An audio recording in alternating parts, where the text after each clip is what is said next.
आज मला खूप मोठं टेन्शन आलं होतं.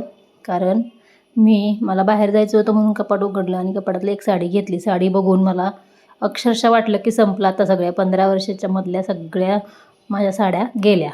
ते कसं पुढं सांगते. नमस्कार, मी सारिका ब्लॉगमध्ये तुमचं खूप खूप मनापासून स्वागत. प्रत्येक स्त्रीच्या आवडीची जिव्हाळ्याची असणारी गोष्ट म्हणजे त्याच्या साड्या.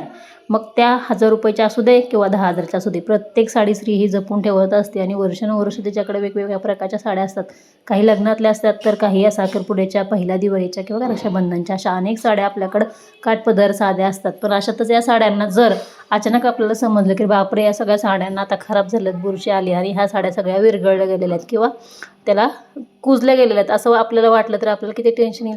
तसंच माझ्या बाबतीत झालं. कारण मला बाहेर जायचं होतं म्हणून मी कपाट उघडलं आणि काठापदराची साडी काढली, तर त्याला असा उग्र वास आला आणि त्याचबरोबर थोडंसं असं पांढरट झालं होतं का वरच्या साडीला. ते बघून मला खरंच खूप भीती वाटली. मला वाटलं संपलं आता, माझ्या सगळ्या साड्या गेल्या 10-12 वर्षाच्या. कारण मला ज्याकडे अगदी माझ्या लग्नातल्यापासून हळदीची सुद्धा साडी आहे आणि पहिल्या दिवाळीची, रक्षाबंधनची, संक्रांतीची, अशा माझ्याकडे सगळ्या काठपदरच्या साड्या आहेत. तर ह्या सगळ्या माझ्या अगदी 10-12 वर्षापासून ह्या साड्या आहेत. अगदी कुठली फॅशन गेली असेल तरीसुद्धा मी साड्या जपून ठेवलेल्या आहेत. काही आठवणी माझ्या या साड्यांबरोबर आहेत.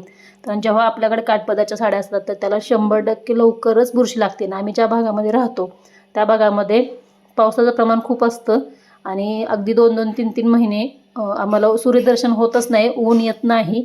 आणि अलीकडे पलीकडे अशा पाठीमागं सगळीकडे मोठ्या मोठ्या बिल्डिंग असल्यामुळे हवा जास्त येत नाही. त्यामुळे काय होतं, कुठंही जरी साड्या ठेवल्या, कपाटात ठेवल्या, तरी त्याला हवा न लागल्यामुळे किंवा सूर्यप्रकाश न मिळाल्यामुळे साड्या खूप थंड पडतात आणि मग त्याला असा उग्र वास येतो आणि साड्यांना अशी थोडीशी बुरशी आल्यासारखं होते. त्यामुळे मी अधूनमधून ह्या साड्या काढत असते अगदी 6-7-8 महिन्यांनी आणि ते हवेला ठेवते. थोडंसं कोवळं ऊन देखील ठेवून मी परत इस्त्री वगैरे करून परत ठेवत असते. पण यावेळेस थोडंसं लेट झालं गावी भरपूर दिवस राहिल्यामुळे आणि मग आता अचानक मला बाहेर जायचं होतं म्हणून साडी काढली. तर बघितलं तर मला वाटलं की आता सगळ्या साड्या माझ्या खराब झाल्या, पण असं काही झालं नव्हतं. पण नंतर मग मी सगळ्या साड्या अशा खोलल्या, हवेला सगळ्या घरामध्येच पसरून ठेवल्या आणि फॅन लावला. मग सगळ्या साड्या थोड्याशा पूर्ण अशा हे झाल्या, जराशा कोरड्या झाल्या. नंतर मग थोडंसं बाहेर ठेवल्या हवेला. नंतर मग नवीन घडी घातली, पहिली घडी मोडून नव्या घड्या घालून ठेवल्या. आणि मग हे बघू शकता, ही माझ्या हळदीची साडी. सगळ्या साड्यांमध्ये माझी सगळ्यात आवडची ही हळदीची पिवळी रंगाची साडी आहे.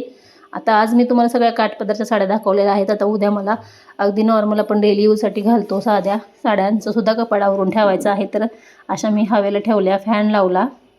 तर सगळ्यांच्या आवडीचा हा विषय असतो साडी. आपण वर्षानुवर्ष साड्या हे जपून ठेवत असतो, पण बऱ्याच वेळेस साड्या, काठपदर साड्यांची जर काळजी नाही घेतली तर साड्या खराब होतात आणि जास्त उन्हात जरी कडक उन्हामध्ये ठेवलं तरी साड्यांचा जो काठांचा रंग तो उडतो.